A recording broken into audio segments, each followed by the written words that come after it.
Aquí han dicho que las películas peruanas no ganan nada. ¿Saben? A veces es el fútbol el que no gana nada. Una de ellas he tenido yo el honor de trabajar, que es Asumare 4. Porque yo hago cine, pe. ¿Cuál es el problema?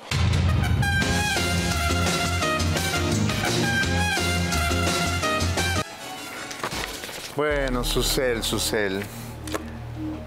Susel debería probar Sotilité, que contiene extractos de plantas naturales que contribuyen a eliminar el exceso de grasa corporal, acelerar el metabolismo, bajar de peso y mejorar la digestión. Sotilité es líder en su categoría en el Ecuador y ahora lo encuentras en las mejores farmacias en todo el Perú. Sotilité es la opción natural para verte y sentirte increíble. Muy bien, estamos ahora con nuestros invitados, los distinguidos Benji Espinosa y César Combina. Buenas noches, un gusto conocerte, Benji, primera vez que estás en el programa. Un placer. Por lo menos en persona, no recuerdo si cuando estaba en México, la memoria se me ha borrado un poco de esa época. Hemos estado ahí, hijo. Esa época oscura del Perú. ¿Ah?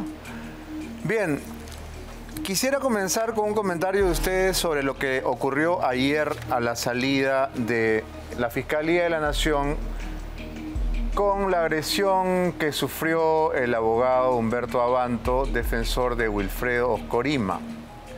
¿Cuál es su opinión, señor Espinosa? Lo primero que hay que decir es que es absolutamente condenable lo que ha pasado.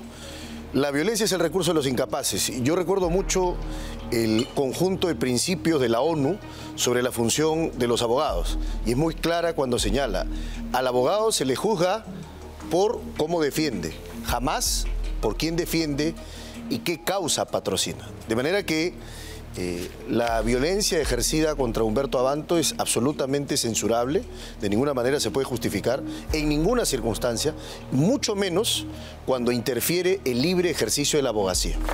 Desde acá mi solidaridad, ya se lo he expresado personalmente a Humberto, eso no puede volver a pasar. ¿Se han encontrado a la salida del canal? No, porque salió por el otro lado. Ah, ok. Sí. Ok. Bueno, César, su opinión. Yo sí me encontré con el doctor Abanto a la salida y vuelvo a reiterar mi solidaridad para con él y para cualquier persona que sea maltratada, humillada, atacada o violentada por sus ideas. Es exactamente lo mismo que seguimos defendiendo desde hace muchos años, que uno puede tener una posición política, es más, una posición profesional diferente, y no por eso debe ser víctima del abuso, de la violencia o del ataque. Ese es el gran rasero y el doble rasero de la izquierda y de la caviarada, que casi candidatea a presidente de la República, quien abusó y golpeó a Ricardo Burga, a quien le tiró un cono al señor Tubino, pero ahora se indigna y quiere intentar llamar la atención. Hay que ser realistas y hay que decir la verdad. Hay gente que defiende la lucha de la ley, la lucha de la patria, la lucha contra la violencia, y hay otros que se acomodan. Y justamente, Beto, yo quiero hacer ese llamado de atención, que no podemos acomodarnos a lo que nos da la gana. Uno defiende una cosa o simplemente se acomoda. Y yo veo a los caviares el día de hoy intentando solidarizarse hipócritamente con el doctor Abanto, cuando muchas otras veces han promovido la violencia, han promovido el acoso y han promovido el ataque, y creo que tú lo sabes bien. Bien, ha dicho el doctor Espinosa que un abogado no puede ser juzgado por su cliente, y he sentido que ha sido una alusión directa, ¿no? Porque este programa ha sido enemigo de su defendido estrella, y sin embargo su defendido estrella está ahora en la cárcel y su abogado está aquí con nosotros. Ahora, no es su culpa que esté en la cárcel, ¿no? No, de ninguna manera, porque es culpa de Pedro.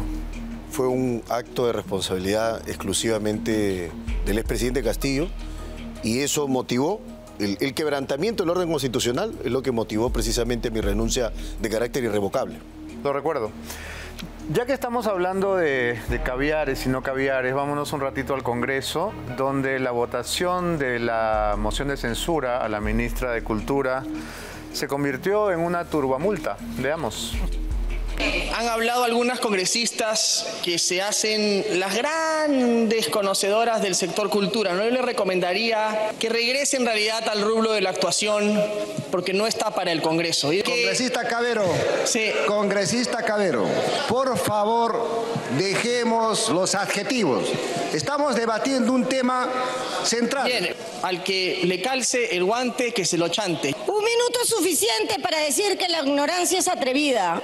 Yo no tengo ninguna vergüenza de ser actriz, señor presidente. No tengo ninguna vergüenza. Me siento muy orgullosa de mi profesión. Y me están escuchando. Mira cómo grita, señor presidente. Mire, ve. No me voy a callar.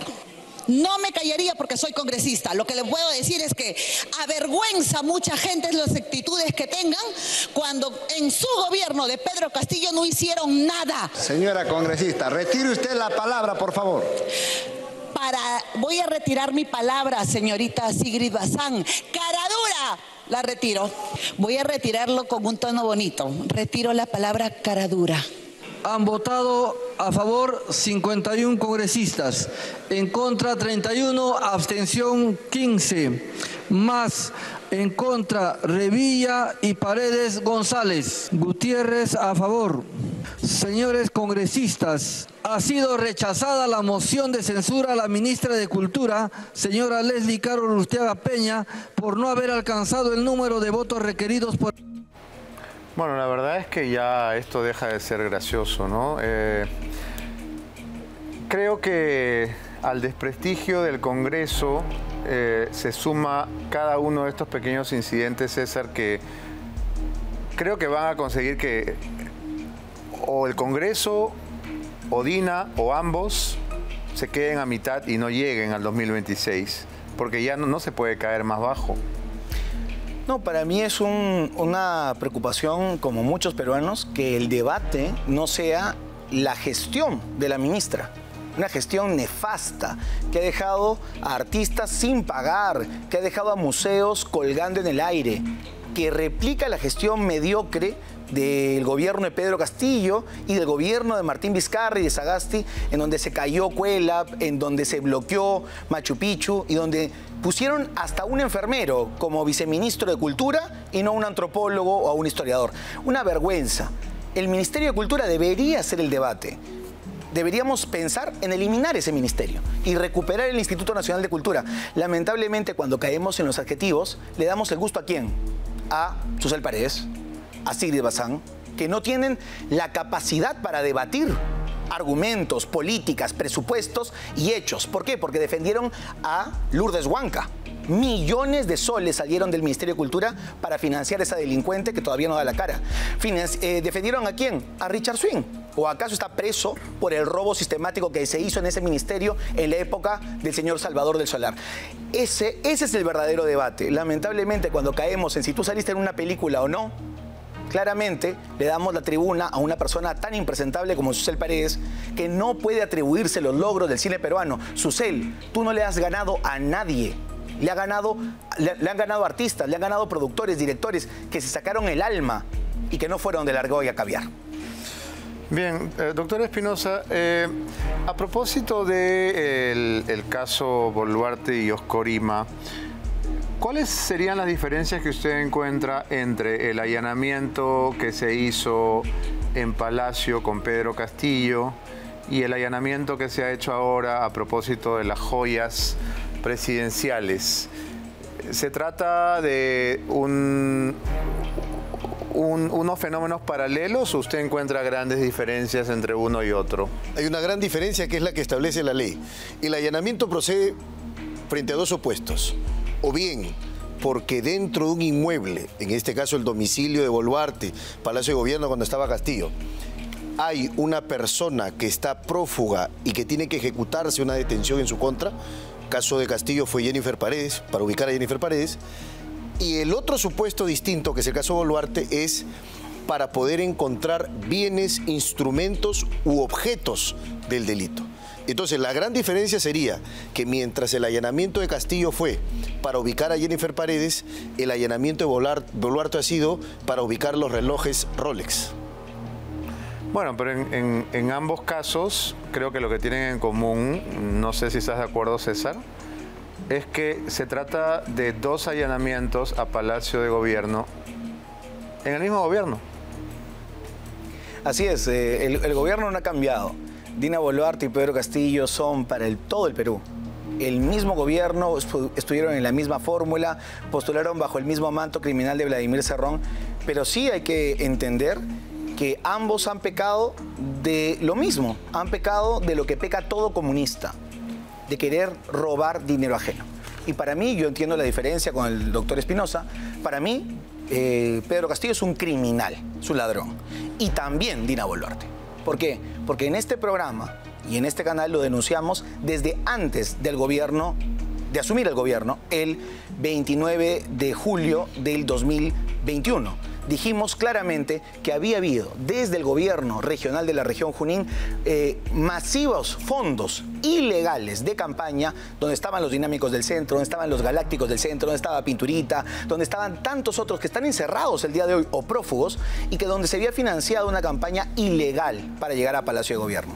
Desde ahí ya sabíamos que esta ruta iba a ser nefasta. Y el día de hoy, la Casa de Zarratea, el caso de los millones que se perdieron en el gobierno de Pedro Castillo o los Rolex, algo tan tonto, porque yo sé que mucha gente dice que los Rolex son tontos, pero el robo de la presidenta de la República no puede ser considerado algo accesorio. El enriquecimiento ilícito de cualquier presidente debe y siempre debe ser un caso de Estado. Ahora que mencionas el tema de la Casa de Zarratea, doctor Espinosa, el señor Alejandro Sánchez fue capturado en Estados Unidos, su llegada anunciada con bombos y platillos, y minutos después resultó que el abogado presentó una medida cautelar y no llegará a este país. Explíquenos qué ha hecho exactamente ese abogado que le ha salvado el pellejo al dueño del Palacio de Gobierno paralelo. Sí, lo primero que hay que aclarar es que no es que la policía peruana haya detenido a Sánchez. Sánchez intentaba cruzar de México hacia Estados Unidos. Es intervenido, es capturado por las autoridades policiales americanas y es llevado ante un juez de migración. Y finalmente, en el procedimiento que se sigue, el procedimiento migratorio, el juez ha determinado que lo que le corresponde es la expulsión. O sea, Sánchez no es que vaya a ser extraditado por las imputaciones de delitos que está acá. Sánchez va a ser expulsado por haber entrado ilegalmente a Estados Unidos. Expulsado a México. Debería ser a México, se supone, y ahí el Perú tendrá que ver, o al Perú, en todo caso eso se tendrá por ver, pero lo importante acá es que esa medida cautelar es ¿para qué? Para poder detener los efectos de esa decisión bajo un sentido muy concreto. En el derecho hablamos de que una medida se puede tornar en irreparable. Entonces el abogado lo que ha alegado es, se tornaría en irreparable la medida si es que ya lo expulsas mientras una segunda instancia no revise si la expulsión es correcta o no. Se apresuraron entonces en anunciar algo que no va a suceder. Exacto, una precipitación en el anuncio. Ahora, yo creo que el presidente de México, Andrés Manuel López Obrador, estaría más que feliz de recibir con los brazos abiertos al dueño del segundo Palacio de Gobierno de Castillo, ¿no? Porque la esposa y los hijos de Castillo la pasan bomba en México, ¿no? No lo sé, no tengo información de eso. Sé que estar lejos de la patria es una situación difícil. Si el presidente te auspicia, no tanto. No conocemos exactamente la situación como... ¿No conoce México? Digamos, no conozco la situación empíricamente. ¿Pero sí ha estado en México? Por supuesto, de viaje. Pero ¿ha paseado por Lomas de Chapultepec? A donde está... ¿Alguna vez ha conocido la zona de Lomas de Chapultepec? No he tenido la oportunidad de conocer esa zona. Ah, porque ahí vive la señora. He estado en Ciudad de México, he ido a Cancún. Es Ciudad de México. Ciudad de México más grande. La zona. Sí, probablemente es una zona que no he conocido. Perú, ¿ah?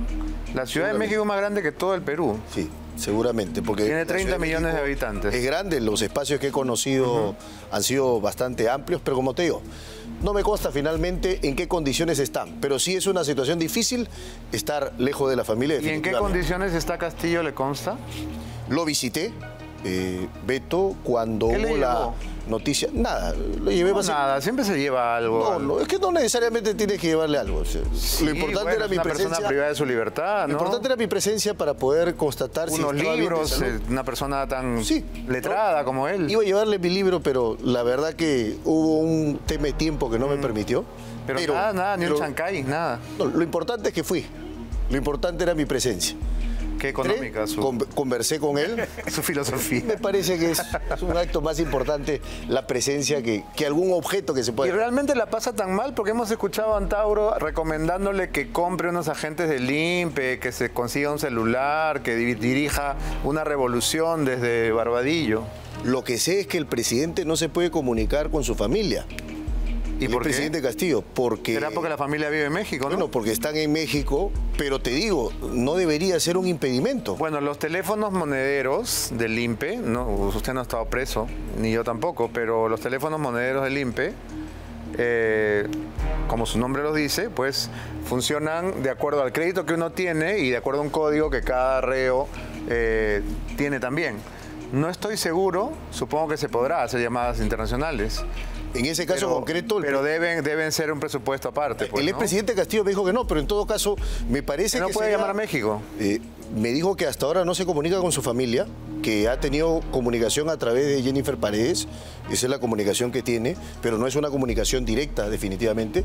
Me parece que hay que recordar las reglas mínimas de tratamiento de reclusos. O sea, lo que hay que darle es un trato digno. Por supuesto. Entonces, privarle de la comunicación con la familia me parece que es un trato que se aleja bastante de la dignidad. Pero yo no creo que se la hayan privado, yo creo que no se puede llamar afuera, no estoy seguro de eso. Yo no soy abogado, no, creo que mi posición es más ciudadana, pero dedicarnos a que los presos puedan llamar al extranjero, puedan llamar siquiera, o si no caer como...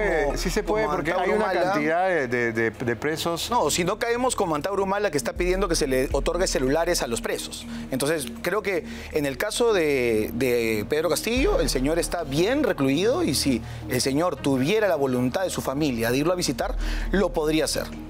La señora prefiere los 10.000 o 15.000 dólares que le otorga en asilo político el señor Andrés Manuel López Obrador en las lomas de Chapultepec que ir a visitar a su marido. Esa es su decisión personal y no nos podemos meter nosotros. Pero ahí, si me permite, Beto, muy puntual, pero ahí hay que tener claro que lo que dice César, probablemente porque no es abogado, es que desconoce los alcances del asilo. La señora Lilia Paredes es una persona asilada. Yo tampoco soy abogado y sé perfectamente los alcances del asilo, porque yo he sido asilado político. Y si lo has sido, Beto, entenderás con razón. El asilo está regulado bajo normas internacionales muy claras, que regulan lo que es refugio, asilo, por persecución. Finalmente hay un estado que es México que otorgó el asilo. Y entonces, evidentemente, la persona que tiene el asilo por motivo de persecución no va a regresar al país donde está perseguido. Entonces, ahora que su esposo no se ponga a llorar porque no le llama a su mujer, pues. Pero yo no sé hasta qué punto no estará Castillo tratando de trabajarnos al sentimiento, porque yo creo que debe extrañar más a Betsy que a su esposa. Yo creo además que debe extrañar más la libertad. ¿Por qué? Porque el señor nunca tuvo poder. El señor nunca tuvo plata, el señor nunca tuvo profesión, el señor nunca tuvo nada. Y solo por una tinca que le tocó en el destino de juntarse con Vladimir Cerrón, terminó en la cárcel. Mientras que Cerrón está cogobernando con Dina Boluarte y riéndose en su cara. Creo que eso es lo peor que le puede pasar a Pedro Castillo y ese es lo triste de este asunto, en donde mucha gente es utilizada, es parte de un andamiaje criminal y obviamente la cadena se rompe siempre por el lado más débil y Pedro Castillo era lo más débil de ese gobierno. Doctor Espinosa, ¿quiénes están visitando, aparte de usted, a Pedro Castillo? No tengo ese dato. ¿No se encontró con nadie en la cola? No, en la cola no me encontré con nadie. Debo decir que mi visita ha sido una sola vez. Fue motivada a raíz de que salió la información de que el presidente aparentemente había tenido un paro cardíaco, algo así, leí en las noticias, entonces a raíz de ello es que voy a verlo para ver su estado de salud y cómo se encontraba. ¿Quiere decir que son ustedes amigos? Quiere decir que le guardo un gran aprecio, que no ha cambiado pese a lo que hizo. Porque una cosa es el plano personal del aprecio que tú puedes cobijar a partir de la relación abogado-cliente y otra cosa muy distinta es la situación de los procesos. Son cosas distintas. Una cosa es ser abogado de un delincuente y otra cosa es ser su amigo. Yo tengo amigos delincuentes y veo que usted también.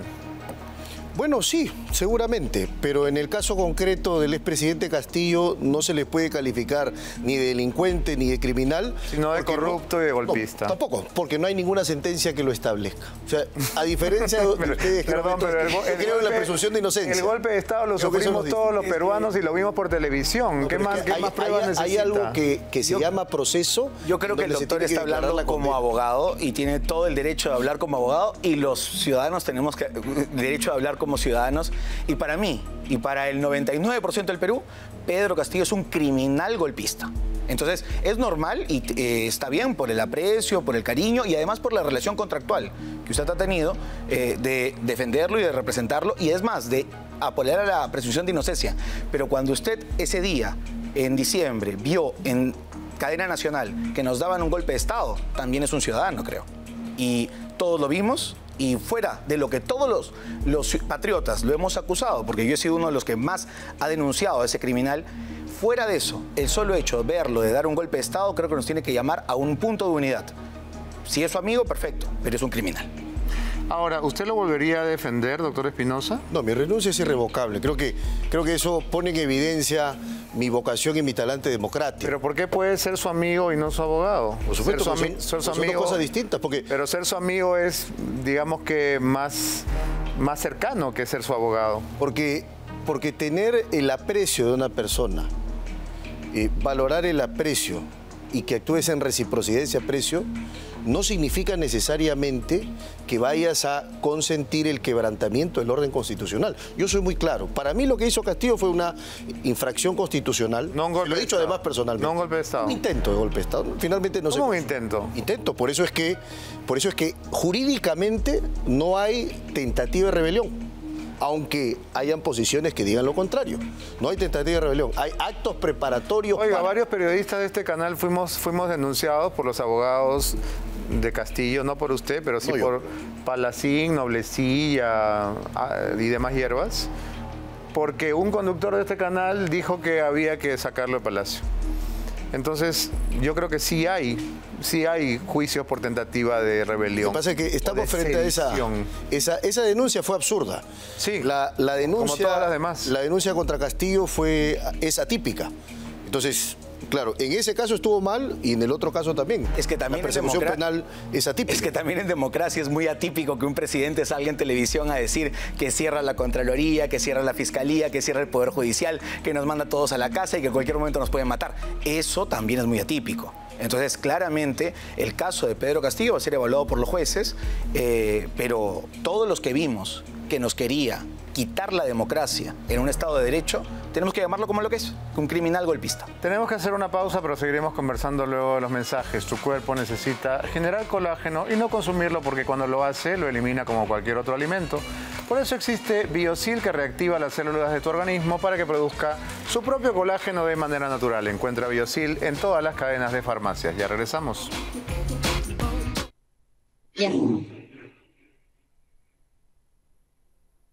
El día de hoy vamos a preguntar a la sagrada hoja de coca si el día jueves se aprueba o no se aprueba el retiro de las 4 UITs de AFP. Varones y mujeres, todos en el Congreso van a apoyar el día jueves. Aquí está la hoja de coca, dice. Positivo, todo se va a aprobar.